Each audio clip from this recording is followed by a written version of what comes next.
I am Adolf Hitler. I stand before you a conqueror. In the public square of Berlin, below me stands thousands upon thousands of my soldiers, waving flags that bear the great symbol, saluting and yelling, "Hail Hitler." Their allegiance is contagious. They are drunk on the taste of victory. Their eyes are fixed on me, waiting for my next command. I raise my hand to silence the crowd. I think I am invincible. I cannot be stopped. I want my people to know that fear is our ally, and we will continue to conquer. The air is filled with anticipation as I begin my speech. We National Socialists must hold unflinchingly to our aim in foreign policy, to secure for the German people the land and soil to which we are entitled on this earth.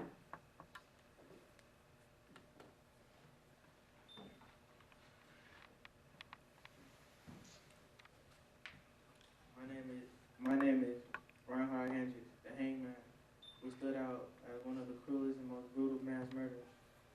As a cruel, brave, and cold intelligence for whom truth and goodness had intrinsic meaning, but I am the second-hand man to Adolf Hitler's forces. I was involved in the execution of the final solution in the summer of 1939. I was assigned by Himmler to the mass murders of Intense grouping, and the killing squads were under my control. I hate these Jews. They are the reason that I don't have success. They are the reason for all my problems, and I have a solution to this problem. By killing every last one of them, I will solve my problem. Under my control, I created files on all the Jews in Germany so they cannot escape from it. One of the things I am proud of, in June 1940, after 200,000 Jews had immigrated from France and Belgium, I oversaw the massacre of thousands of Jews, Polish leaders, communists, and clergymen. I saw that we have to be hard. We have to shoot thousands of leading Poles to show how hard we have to become. On September 24, 1942, Hitler gave me the power as a protector of Bohemia, Moravia. This gave me the power to crush Jew resistance and to push for deportation of Jews to Poland and end my nightmare.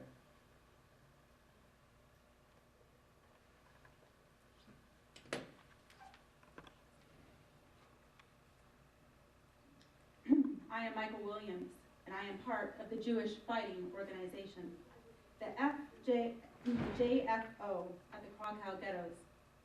There were many different people that were resistors during the Holocaust.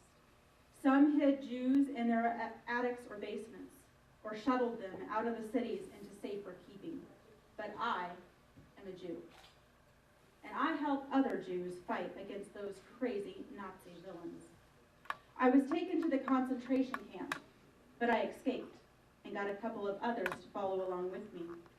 I joined the Jewish Fighting Organization. Our leaders, Groninger and Aaron, were two of the best. They made me want to get involved. Aaron is a skilled organizer who brought together various Zionist youth organizations to the underground. He's a former soldier in the Polish and Soviet armies who had escaped from German hands. He returned to Krakow to create a resistance group. Most of us were young people. While in Krakow, we acted as if we were prisoners to get back into the ghetto. It was the only way we could help, because we had already escaped once. The soldiers had us walking in one line, but me and the newcomers that had come with me, well, we readied for the day to end and save more Jews. As we walked to the huts that we lived in, we looked on and saw that only 2 officers were following us. I gave him a nod, the sign to take out those 2. We tied them up, put them in our huts. As smart as he was, he noticed those officers were talking. So he told me to put a sock in their mouths and tape it shut. We did this at many camps and saved as many as we could. We worked with others in Warsaw, in Terno, to obtain valuable information and smuggle weapons back into the ghetto. In October 1942, 2 resistance joined together in order to form our Jewish Fighting Organization. Some of these operated outside the ghetto. They sabotaged railway lines, raided German warehouses, and attacked German soldiers and security police.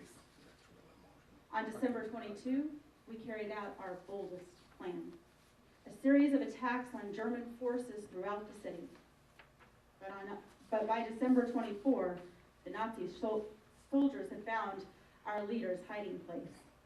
He died in a shootout. In March of 1943, our other leader died in a shootout with German police as well. After their deaths, they were both awarded the 2001 Medals of Resistance from the U.S. Holocaust Memorial Museum. I continued the resistance fight and survived the war. My friends paid the ultimate price, fighting for the lives of their brothers. They saved many, yet millions of Jews died as others stood by. I know I did something, yet still I wish I could have helped more. If only there were more that were willing to be resistors against injustice.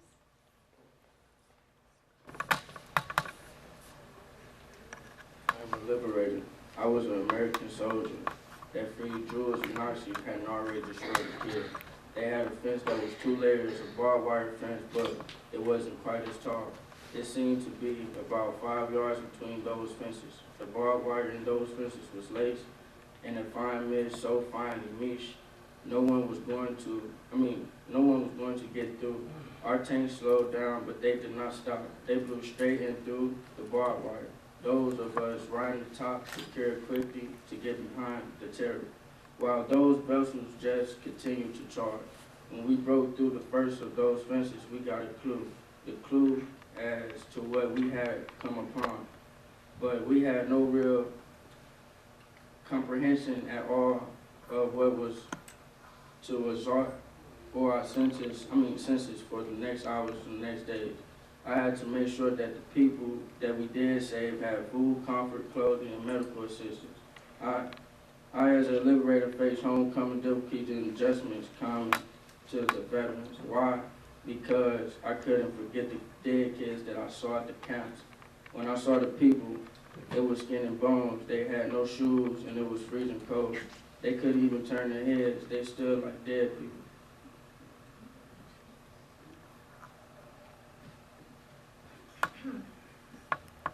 I am a bystander that don't talk to nobody, just mind my own business.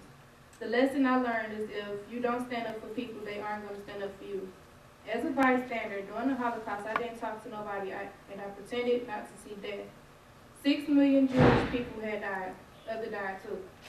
If they were homosexual or had a disability, I felt disbelief that it were open graves, skeleton bones, heads cut off, and legs just laying there. Who knew that those Jewish stars forced to be worn would lead to that? Young kids that were starving and up in jail clothes like they in prison. Well, I guess they were. An old man with ink on his arm, a survivor forever marked with the devil's arithmetic. I want to share with you a poem that Martin Niemöller wrote. He was a bystander and a German pastor. They came from the communists, and I didn't object, for I wasn't a communist. They came from the socialists, and I didn't object, for I wasn't a socialist. They came from the labor leaders, and I didn't object, for I wasn't a labor leader. They came for the Jews, and I didn't object, for I wasn't a Jew. Then they came for me, and there was no one left to object. Are you a bystander, or will you object?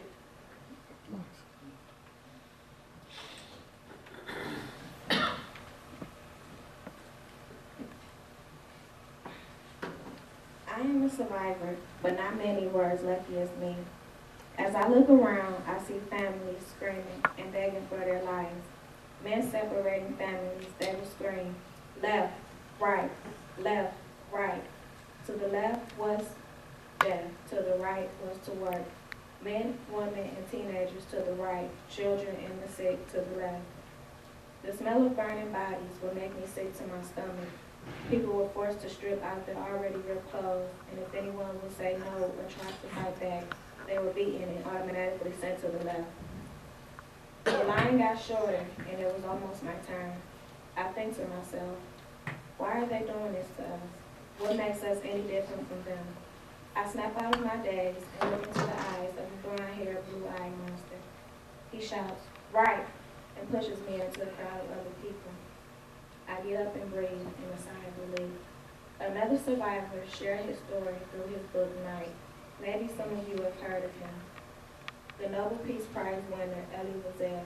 When asked why he continues to share his story, he replies, "I've tried to fight those who will forget, because if we forget, we are accomplices.